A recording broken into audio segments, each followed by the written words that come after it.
Historical foundations of race and racism. The term race, used infrequently before the 1500s, was used to identify groups of people with a kinship or group connection.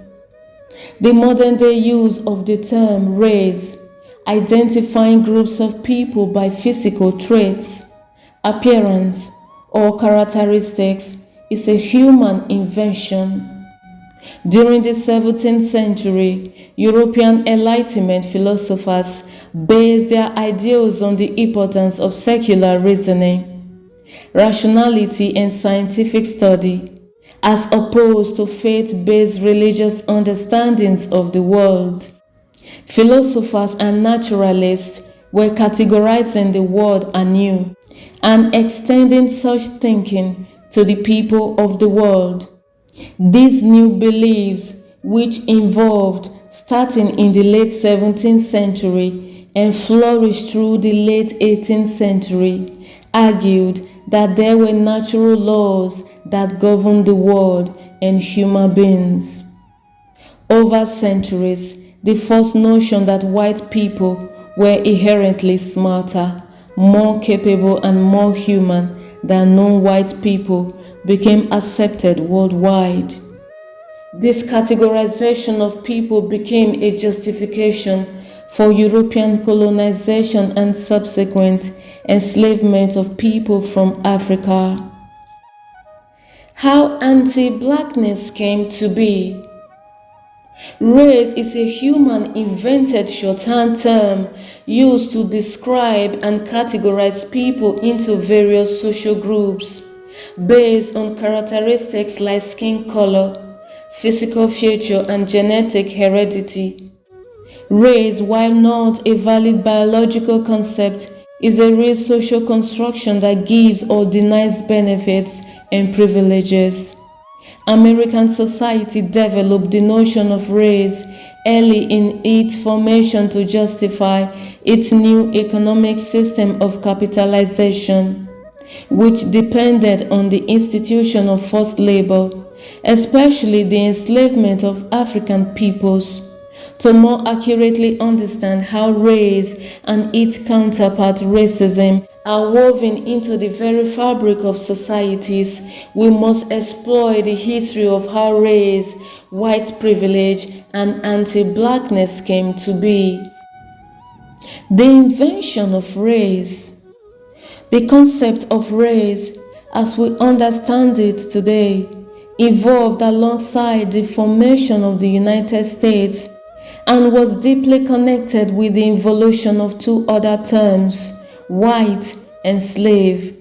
The words race, white, and slave were all used by Europeans in the 1500s, and they brought these words with them to North America. However, the words did not have the meanings that they have today. Instead, the needs of the developing American society would transform those words' meanings into new ideas. Slavery as a concept has existed for centuries. Enslaved people, slaves, were forced to labor for another. We can point to the use of the term slave in the Hebrew Bible. Ancient societies such as Greece, Rome, and Egypt, as well as during other eras of time. Within the Mediterranean and European regions, before the 16th century, enslavement was acceptable for persons considered heathens or outside of the Christian-based faiths. In this world, being a slave was not for life or hereditary, meaning the status of a slave did not automatically transfer from parent to child. In many cultures, slaves were still able to earn small wages, gather with others, marry, and potentially buy their freedom. Similarly, peoples of darker skin, such as people from the African continent, were not automatically enslaved or considered slaves. A hierarchical structure. In the world before 1500, the notion of hierarchy was a common principle. Every person belonged to a hierarchical structure in some way. Children to parents, parishioners to churches, laborers to landowners, and so on. As the ideals of the natural rights of man became more prevalent through the 18th century, the concept of equality becomes a standard stream of thought. By categorizing humans by race, a new hierarchy was invented based on what many considered science. Within the first decades of the 1600s, the first Africans were captured and brought to the American colonies as enslaved labor. The English settlers used Europeans' indentured servants and enslaved indigenous people as other forms of coerced labor. These groups of enslaved and forced labor often worked side by side and commingled socially. The notion of enslavement changed throughout the 1600s. In this early period, enslavement was not an automatic condition, nor did it uniformly apply to all African and African-descended people. Very importantly, being enslaved was not necessarily a permanent lifetime status. The boundaries between groups were more fluid, but began to shift over the next few decades to make strict distinctions, which eventually became law. African people were seen as more desirable slaves.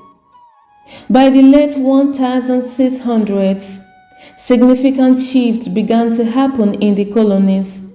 As the survival of European immigrants increased, there were more demands for land and the labor needed to procure wealth.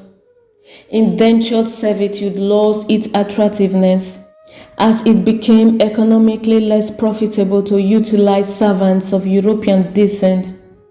White settlers began to turn to slavery as the primary source of forced labor in many of the colonies. African people were seen as more, and the colonists saw their future as dependent on this source of labor. The nation fiercely defended slavery under the guise of property rights because the forced labor of black people were extremely profitable to the entire country. America further developed its concept of race in the form of racist theories and beliefs created to protect the slavery-built economy. These beliefs also resulted in the establishment of widespread anti-black sentiments, which would influence the American consciousness long after slavery ended. The historical origins and development of racism. Racism exists when one ethnic group or historical collectivity dominates, excludes, or seeks to eliminate another on the basis of differences that it believes are hereditary and unalterable. An ideological base for explicit racism came to a unique fruition in the West during the modern period. No clear and unequivocal evidence of racism has been found in other cultures or in Europe before the Middle Ages. The identification of the Jews with the devil and witchcraft in the popular mind of the 13th and 14th centuries was perhaps the first sign of a racist view of the world. Official sanction for such attitude came in 16th century Spain, when Jews who had converted to Christianity and their descendants became the victims of a pattern of discrimination and exclusion. The period of the Renaissance and Reformation was also the time when Europeans were coming into increasing contact with people Nazi Germany racism. Racist ideology was eventually, of course, carried to its extreme in Nazi Germany. It took Hitler and his cohorts to attempt the extermination of an entire ethnic group on the basis of a racist ideology. Hitler, it has been said, gave racism a bad name. South African in 1948. The one racist regime that survived the Second World War and the Cold War was the South African in 1948. The law passed banning all marriage between different population groups and requiring separate residential area for people of mixed race, colors, as well as for Africans, signified the same obsession with race purity that characterized the other racist regimes. However, the climate of world opinion in the wake of the Holocaust induced apologies for the apartheid to avoid, for the most part, straightforward biological racism and rest their case for separate development, mainly on cultural rather than physical differences. Why was slavery became identified with blackness? Throughout human history, societies have enslaved others due to conquest, war, or death, but not based on physical difference. The word slave in fact comes from Slav, prisoners of Slavonic tribes, captured by Germans and sold to Arabs during the Middle Ages. Prior to the Enlightenment, slavery was simply a fact of life, unquestioned. Race, on the other hand, is a much more recent idea tied up with the founding of the U.S. In colonial America, early economy was based largely on slavery. When the new concept of freedom was introduced during the American Revolution, it created a moral contradiction. How could a nation that proclaimed equality and the natural rights of man hold slaves? The idea of race helped to resolve the contradiction by setting Africans apart.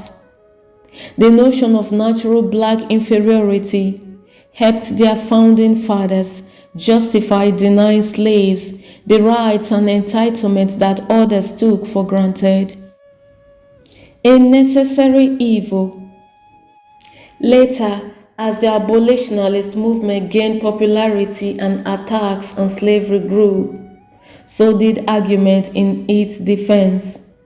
Slavery was no longer explained as a necessary evil, but justified as a positive good. The rationale for slavery was so strong that after emancipation, ideas of innate inferiority and superiority not only persisted, but were intensified. Were Africans enslaved because they were taught to be inferior? In colonial America, Africans weren't enslaved because they were taught to be inferior.